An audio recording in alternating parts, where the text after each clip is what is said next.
Casey, let's begin with you. What is the talk about the next stimulus plan?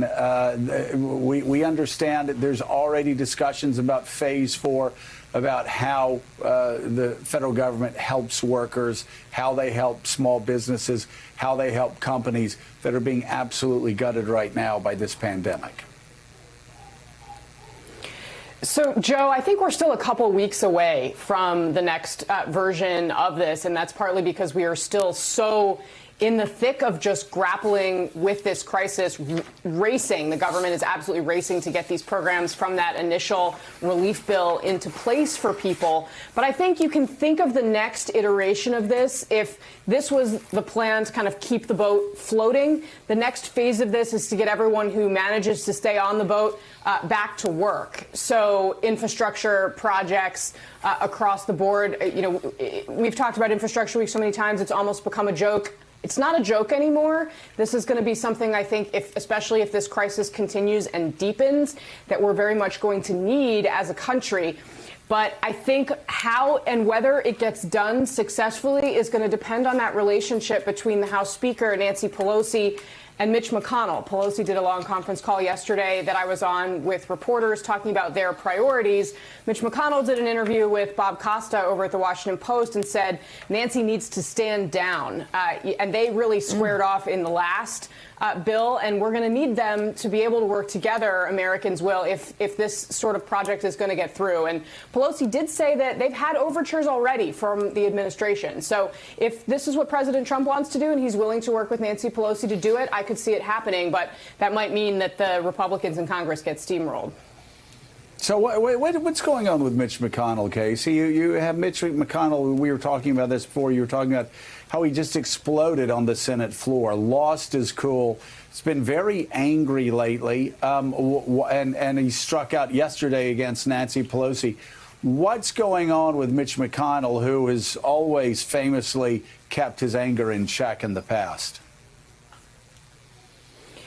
Joe, honestly, I think it's because he's relatively powerless in this situation. If you think about everything that he's done as he's been running the Senate in this particular era, he's done it with 51 Republican votes. You know, he's kind of jammed up the systems. He's changed some of the rules, and he's moved forward under, you know, these procedures that let him do that. It's called budget reconciliation, which I know you're familiar with, but which we'll set aside for a second.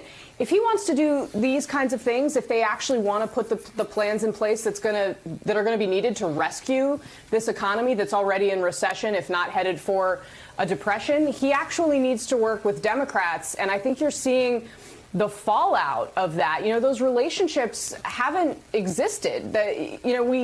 We've talked a lot about how, you know, Republicans have failed in many ways in the Trump era. I know you and Mika have really focused on that, and a lot of people have gotten very upset with the idea that you have to talk about what both sides are interested in doing. People get very frustrated when you say that, you know, you shouldn't equate those things. But this, I think, is a prime example of why it's really important for people who belong to different political parties, come from different cultural backgrounds, are actually able to get together and work together, because there's literally no way out of this crisis if those relationships don't exist. And the reality is our system has broken down so much and become so polarized that we're not really very well prepared or situated for the Congress to be able to make these kinds of moves in this era, Joe. Casey, it's Willie. We had Speaker Pelosi on a couple of days ago, and she was insistent that there needs to be a fourth piece of legislation to follow the $2.2 trillion bill that made its way through Congress pretty easily, in the end anyway. So where does that leave us? If you've got McConnell saying, stand down, Nancy Pelosi, we're not doing that yet anyway. He called it premature. And she, leading the House, insistent that we have to do something else, that those previous three were just steps along the way. Where does that leave us? If the two of them aren't getting along, they're not speaking. We know Nancy Pelosi's not speaking to the President of the United States.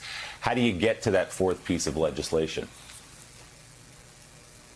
Yeah, I mean, I think that's absolutely the main question here, Willie. Now, Pelosi did yesterday on that conference call acknowledge that the House isn't going to come back until April 20th. So that's several weeks away. She said, God willing, or coronavirus willing, we'll be able to be back then. That does give some breathing room. It is a space of time for these new programs from the relief bill to be rolled out, to get a sense of whether they're working, to get a sense of what people are really going to need, because I think right now that's still a big question. You know, what exactly do we need to do? But I think she is trying to get a jump to make sure that when that opportunity comes and when they are ready to sit down and talk, she's got her line of policies ready to go. And I think that's part of what, you know, is frustrating to Mitch McConnell as well, because you can see the power play kind of rolling out in public between the two of them. And, you know, Nancy Pelosi holds a lot of cards right now. And the fact that she is over there running the House, I think, is something that, you know, we have seen her in public take on the president directly. We've seen her take on McConnell, and, you know, I think she is in a pretty strong position to shape this the way she wants to, really. All right, NBC's Casey Hunt, thank you so much. We greatly appreciate it.